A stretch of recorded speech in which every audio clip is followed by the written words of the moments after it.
ಸ್ನೇಹಿತರಿಗೆ ನಾನು ಮಾಡುವ ಶರಣಾರ್ಥಿ. ವಿಶೇಷವಾದಂಥ ಮಾಹಿತಿಯನ್ನು ಹೇಳಕ್ಕೆ ಹೊರಟಿದ್ದೇನೆ.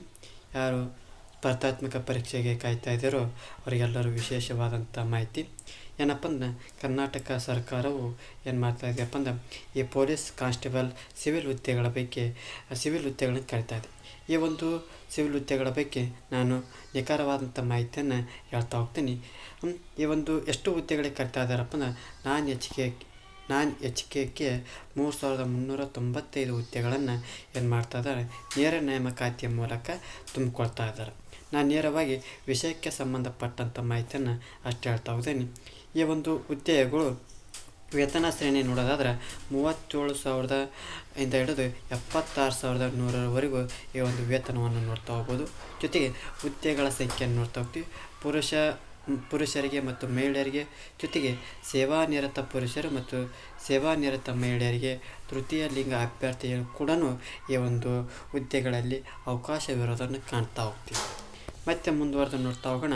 ಈ ಒಂದು ಹುದ್ದೆಗಳಿಗೆ ಶೈಕ್ಷಣಿಕ ಅರ್ಹತೆ ಏನಪ್ಪ ಅಂದ್ರೆ, PUC ಒಂದು ಅರ್ಹತೆಯನ್ನು ನೋಡ್ತಾ ಹೋಗ್ತೀವಿ. ಜೊತೆಗೆ PUC ಯಾವುದೇ ಆದಂಥ ಸಮನಾದಂಥ ವಿದ್ಯಾರ್ಥಿ ಇದ್ದರೂ ಕೂಡ ಈ ಒಂದು ಹುದ್ದೆಗಳಿಗೆ ಅಪ್ಲಿಕೇಶನ್ ಹಾಕೋಕ್ಕೂ ಒಪ್ಪಿಗೆ ಇದೆ.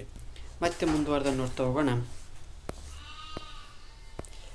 ಈ ಒಂದು ವಯೋಮಿತಿ ನೋಡೋದಾದ್ರೆ, ಸಾಮಾನ್ಯ ಅರ್ಹತೆ ಅಭ್ಯರ್ಥಿಗಳಿಗಾದರೆ 33 ವರ್ಷಗಳು ನೋಡ್ತಾ ಹೋಗ್ತೀವಿ.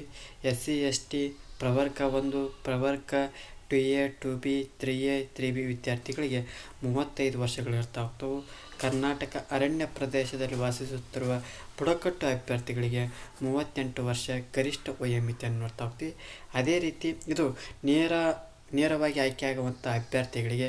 ಅದೇ ರೀತಿ ಸೇವಾನಿರತ ಅಭ್ಯರ್ಥಿಗಳನ್ನು ನೋಡೋದಾದ್ರೆ, ಸಾಮಾನ್ಯ ಅರ್ಹತೆ ಅಭ್ಯರ್ಥಿಗಳಿಗೆ 38 ವರ್ಷ, SC ST ಪ್ರವರ್ಗ 1, ಪ್ರವರ್ಗ 2A 2B 3A 3B ಆ ಒಂದು ಅಭ್ಯರ್ಥಿಗಳಿಗೆ 40 ವರ್ಷಗಳನ್ನು ಕಾಣ್ತಾ ಹೋಗ್ತೀವಿ. ಮತ್ತು ಮುಂದುವರೆದು ನೋಡ್ತಾ ಹೋಗೋಣ. ಈ ಅರ್ಜಿ ಸಲ್ಲಿಸುವಂಥ ದಿನಾಂಕ ನೋಡೋದಾದರೆ 8 ಜೂನ್ 2026ರಿಂದ ಆಲ್ರೆಡಿ ಈ ಒಂದು ಅರ್ಜಿ ಸಲ್ಲಿಕೆ ಪ್ರಕ್ರಿಯೆ ಪ್ರಾರಂಭವಾಗಿದೆ. ಕೊನೆಯ ದಿನಾಂಕ 3 ಜುಲೈ 2026 ಕೊನೆಯ ದಿನಾಂಕ ಆಗ್ತೈತಿ. ಜೊತೆಗೆ ಶುಲ್ಕವನ್ನು ಪಾವತಿ ಮಾಡುವುದು 4 ಜುಲೈ 2026. ಯಾವುದೇ ಅಭ್ಯರ್ಥಿಗಳು ಕೊನೆಯ ಕ್ಷಣದಲ್ಲಿ ಹಾಕ್ಬೇಕಂತ ನಿರ್ಧಾರ ಮಾಡ್ಕೋಬೇಡಿ. ಈಗಲೇ ಅರ್ಜಿ ಸಲ್ಲಿಸುವುದನ್ನು ಕಲಿತುಕೊಳ್ಳಿ. ಜೊತೆಗೆ ಕೊನೆಯ ಕ್ಷಣದಲ್ಲಿ ಸರ್ವರ್ ಎರರ್ ಅಂತ ಬರ್ತಾ ಹೋಗ್ತೈತಿ. ಹಾಗಾಗಿ ಈಗಲೇ ಅರ್ಜಿ ಸಲ್ಲಿಸಲು ಪ್ರಯತ್ನವನ್ನು ಮಾಡ್ತಾ ಹೋಗ್ರಿ. ಜೊತೆಗೆ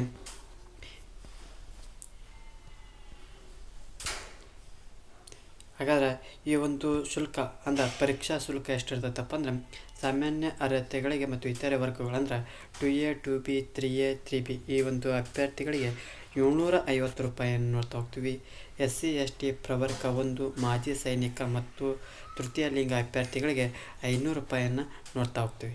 ಈ ಪಾವತಿಸಿದಂಥ ಶುಲ್ಕವನ್ನು ಯಾವುದೇ ಕಾರಣಕ್ಕೂ ಹಿಂತಿರುಗಿಸೋದಾಗಂಗಿಲ್ಲ, ಅಂದರೆ ಒಳಕೊಡಂಗಿಲ್ಲ ಅಂತ ಅರ್ಥ. ಈ ಒಂದು ಪರೀಕ್ಷೆಯನ್ನು ಲಿಖಿತ ಪರೀಕ್ಷಾ ವಿಧಾನದ ಮೂಲಕ, ಅಂದ್ರೆ ಏನು ಆಫ್ಲೈನ್ OMR ಶೀಟ್ನ ಮೂಲಕ ಏನು ಮಾಡ್ತಾ ಹೋಗ್ತಾರೆ, ನಡೆಸ್ತಾ ಹೋಗ್ತಾರೆ. ರಾಜ್ಯದ ಎಲ್ಲ ಜಿಲ್ಲಾ ಕೇಂದ್ರಗಳಲ್ಲಿ ಈ ಒಂದು ಎಕ್ಸಾಮ್ನ ನಡೆಸ್ತಾ ಹೋಗ್ತಾರೆ. ಜೊತೆಗೆ ಹಾಗಾದ್ರೆ ಪ್ರಶ್ನೆ ಪತ್ರಿಕೆ ಮತ್ತು ಸಿಲೆಬಸ್ ಏನಿರ್ತದಂತ ನೋಡೋದಾದ್ರೆ, ಲಿಖಿತ ಪರೀಕ್ಷೆದೊಳಗೆ 100 ಪ್ರಶ್ನೆಗಳು 100 ಅಂಕಗಳನ್ನು ಇರ್ತಾ ಹೋಗ್ತೈತಿ. ಸಮಯ 90 ನಿಮಿಷಗಳು ಇರ್ತಾ ಹೋಗ್ತದೆ.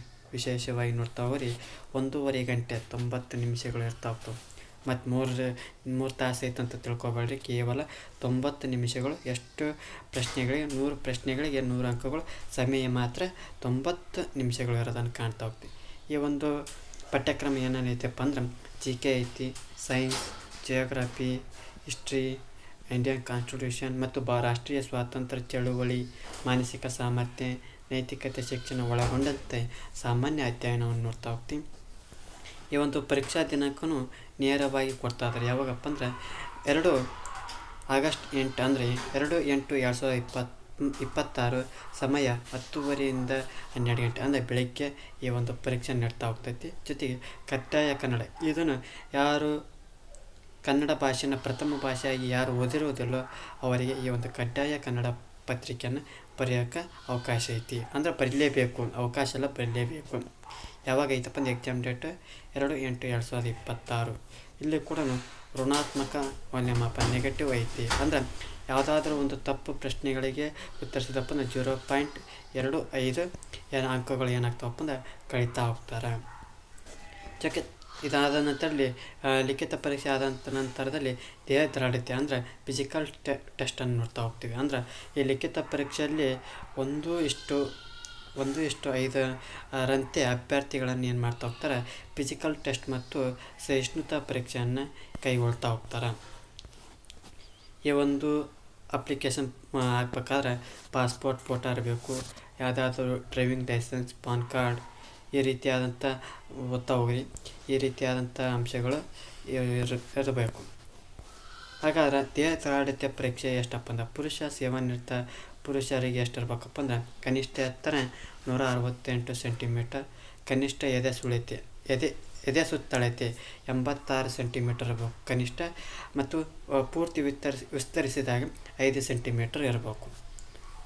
ಮತ್ತು ಮಹಿಳಾ ಅಭ್ಯರ್ಥಿಗಳನ್ನು ನೋಡೋದಾದರೆ 157 ಸೆಂಟಿಮೀಟರ್, ತೂಕ 45 kg ಇರಬೇಕು, ಕನಿಷ್ಠ 45 kg. ಜೊತೆಗೆ ಅದೇ ರೀತಿ ಕರ್ನಾಟಕ ಅರಣ್ಯ ಪ್ರದೇಶಗಳಲ್ಲಿ ವಾಸಿಸುತ್ತಿರುವ ಬುಡಕಟ್ಟು ಪುರುಷ ಅಭ್ಯರ್ಥಿಗಳಿಗೆ ಕನಿಷ್ಠ 155 ಸೆಂಟಿಮೀಟರ್, ಎದೆ ಸುತ್ತಳತೆ 5 ಸೆಂಟಿಮೀಟರ್ಗಳ ಕನಿಷ್ಠ ವಿಸ್ತರಿಸುವುದರೊಂದಿಗೆ ಸಂಪೂರ್ಣವಾಗಿ ಇಕ್ಕಿಸಿದಾಗ 75 ಸೆಂಟಿಮೀಟರ್ಗಳಿಗಿಂತ ಕಡಿಮೆ ಇರಬಾರ್ದಂತ ಹೇಳ್ತಾ ಹೋಗ್ತಾರೆ. ಅದೇ ರೀತಿ ಕರ್ನಾಟಕ ಅರಣ್ಯ ಪ್ರದೇಶಗಳಲ್ಲಿ ವಾಸಿಸುತ್ತಿರುವ ಬುಡಕಟ್ಟು ಮಹಿಳಾ ಅಭ್ಯರ್ಥಿಗಳಿಗೆ 150 ಸೆಂಟಿಮೀಟರ್ ನೋಡ್ತಾ ಹೋಗ್ತೀವಿ. ಅದಾದ ನಂತರ ಸಹಿಷ್ಣುತಾ ಪರೀಕ್ಷೆಯನ್ನು ನೋಡ್ತಾ ಹೋಗ್ತೀವಿ. ಇದು ಸಹಿಷ್ಣುತಾ ಪರೀಕ್ಷೆ ಅಂದರೆ ಎತ್ತರ ಜಿಗಿತ ಮತ್ತು 1600 ಮೀಟರ್ ಓಟ, ಗುಂಡು ಎಸೆತ, ಈ ರೀತಿಯಾದಂಥ ಏನು ಸಹಿಷ್ಣುತಾ ಪರೀಕ್ಷೆಯನ್ನು ನೋಡ್ತಾ ಹೋಗ್ತೀವಿ.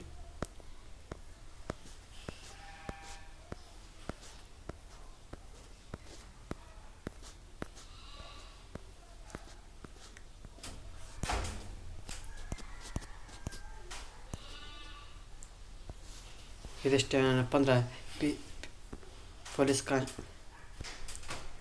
ಇದಿಷ್ಟೇನಪ್ಪ ಅಂದ್ರೆ PC ಸಿವಿಲ್ ಹುದ್ದೆಗಳ ಮಾಹಿತಿ ಆಗ್ತದೆ.